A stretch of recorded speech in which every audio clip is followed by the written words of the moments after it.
My father owned 12 supermarkets throughout Brooklyn. They were called Krasne1.mov. I think all of you are too young to really remember. Maybe some of your parents, if you grew up in Brooklyn, you asked them if they remember Krasne1.mov. We had stores on Avenue U, Flatbush Avenue, Nostrand Avenue, Avenue N. I can't remember all the Ralph Avenue. So we had stores all over the place. And you know, in those days, it was a different world. My father had suppliers, and all the suppliers gave you credit. And he wanted to expand. You know, at one point he had 3, 4, 5 stores, and he wanted to expand to more stores. So he got the suppliers to give him credit, but there was no written agreement. He had a handshake with one of the big suppliers. At that time, it was Associated Foods. You probably see Associated stores around here. Yeah. He was buying from Associated. There was this guy, Saul, I don't remember his last name. My father shook hands with him, and instead of getting 3 weeks credit, he got like 6 weeks credit, which puts a lot more money in his pocket so he could expand and buy more stores. This guy, Saul, retired. A new young guy came in. As a matter of fact, he was a Harvard graduate. He was a real sharp guy. And he looked at my father's situation and said, oh, this guy's got 6 weeks credit. We can't have this. And my father said to the guy, look, I can catch up. It's going to take time. It's going to take me a year, year and a half. I can't catch up overnight. I will catch up. This guy didn't like that. Put a lot of pressure on my father.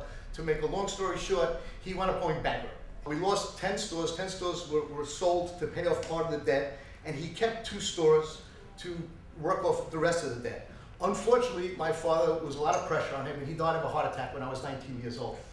So at that point, I had been working in the stores, my whole childhood. I was in my first year of college, and my brother was in the second year of college, and we basically dropped out of school to go and run the 2 stores that were available because somebody had to support the family. I knew the operation, I knew how to work the register, I knew how to unload trucks, but I didn't know the buying, the accounting, how to run an office, how to do the checkbook. So we learned by doing. My brother kind of took over the office.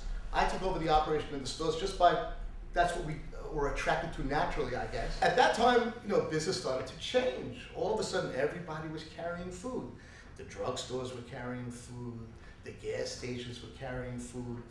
Then these superstores, Brooklyn was really a lot of little stores. But then in the 80s, all these big stores started opening up. So you had to do things to promote your business. We were actually selling stuff below cost to get people into the store so that they would buy other products. But what we learned to do is you don't put that product up front.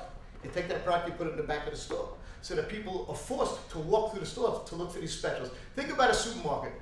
What's in the back of the store? Milk? It's always in the back. You ever see milk in the front of the store?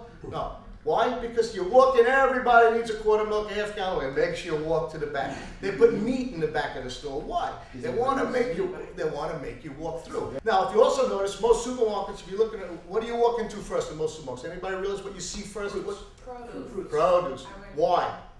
Produce is very pretty. If you set it up right, it's red, green, yellow. And if you notice, they don't put all greens together. They don't put all reds together. They break up the colors. So you walk in, you see this whole color. Plus, produce is a very high markup item, a lot of money in produce. They want people to walk in and fill up their basket with fruit. Now you filled up your basket with vegetables and fruits, and you say, gee, what else do I need? Oh, I need salad dressing. Oh, I want to make some, I need a main course. So the fruit, whets your appetite. So they put the fruit, it's purposely like that. We talked about epiphanies earlier, what changes your thinking, and my brother and I were working a lot of hours. It's a supermarket. We were there at 6:30 in the morning till 9 o'clock at night. We were open 7 days a week. And we put in lots and lots of hours. And we were still learning the business. Now, how did we pay our rent? One of the things, we didn't know what our rent was. I looked in the checkbook, and I saw who we paid the rent to the month before, how much it was, and we wrote the check, and we sent it to the same guy. One day, I get a phone call from the landlord. Calls me and says, hi, I'm the landlord. I sent you a real estate tax bill, and you didn't pay your real estate taxes. I said to him, what are you talking about? He says, look at your lease. He said that in your lease, it calls for you to pay the real estate taxes. I said, wow. I said, how much is that? It was like $12,000 or something crazy. I said, oh my God. I said, well, I'm not paying those real estate taxes until you fix the roof. I said, my roof is leaking. You don't fix the roof. He says, no. Look at your lease. You got to fix the roof. I said, oh boy. I said, well, the sidewalk is cracked. I said, the sidewalk is cracked in front of the store. You got to fix the sidewalk. I'm not paying those real estate taxes until you fix the sidewalk. He says, look at your lease. He said, you got to fix the sidewalk. So on the phone with the guy for 10 minutes. I hung up the phone, and I said to myself, you know something? I'm here 14 hours a day, 7 days a week. This guy's sitting in his office in Manhattan, asking me this. I said, I want to be the landlord.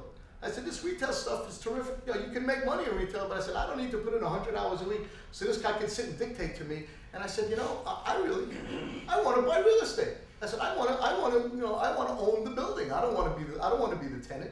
So with that in mind, what I started to do is I started to look at buildings along our avenue. Right here in Brooklyn on Avenue U is where I started.